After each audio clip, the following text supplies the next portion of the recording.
ஒரு சின்ன பேட்டர்ன்ஸ் தான் நான் இங்கே எடுக்க போகிறேன். ஸோ இந்த பேட்டர்னை ஃபாலோ பண்ணுங்கள். அதே இது நீங்கள் வந்து இன்னொரு பேட்டர்ன் பார்க்குறீங்க அப்படின்னா கப் ஷேப்ட். இப்போ இந்த கப் ஷேப் பேட்டர்ன்ஸ் வந்து நிறைய பேர் பார்க்குறீங்க. ஸோ இதில் பார்த்தீங்கன்னா நீங்கள் சார்ட் அனாலிசிஸில் இதே மாதிரி ஃபார்மேஷன் இருக்கும். நான் மார்க்கெட் ஓகேங்களா. ஸோ இப்படி உங்களுக்கு மார்க்கெட் வந்து இதே மாதிரி ஃபார்மில் இருக்கும். நீங்கள் அப்போ பார்க்கலாம் இது ஒரு கப் ஷேப்பில் இருக்கா அப்படின்றது. இந்த கப் ஷேப்டு ஹேண்டில் வந்து எப்படி இருக்கணும் அப்படின்னா ஃபஸ்ட்டு உங்களுக்கு இந்த மாதிரி ஒரு ஃபார்மேஷன் இருக்கணும்.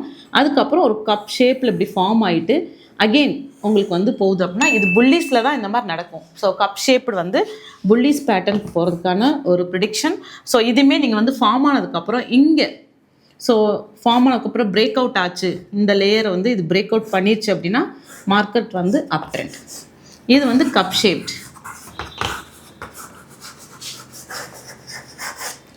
பேட்டர்ன். ஸோ இந்த 2 பேட்டர்னும் நீங்கள் வந்து ட்ரேட் பண்ணுறதுக்காண்டி ஜஸ்ட் ப்ரீவியஸ் பேட்டர்ன்ஸை பாருங்கள், எந்த மாதிரி ஃபார்ம் ஆயிருக்குன்னு பார்த்துட்டு பிரேக் அவுட் பண்ணிட்டு ஒரு பேப்பர் ட்ரேட் பண்ணி பாருங்கள், அது நடக்குதா அப்படின்னு பாருங்கள்.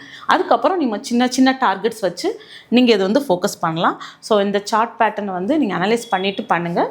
So further patterns or technically நான் வந்து எடுக்கும்போது நான் உங்களுக்கு சொல்கிறேன். இதில் உங்களுக்கு ஏதாவது டவுட்ஸ் இருக்குது அப்படின்னா கீழே கமெண்ட் செக்ஷனில் கேளுங்க, நான் உங்களுக்கு சொல்கிறேன். தேங்க்யூ.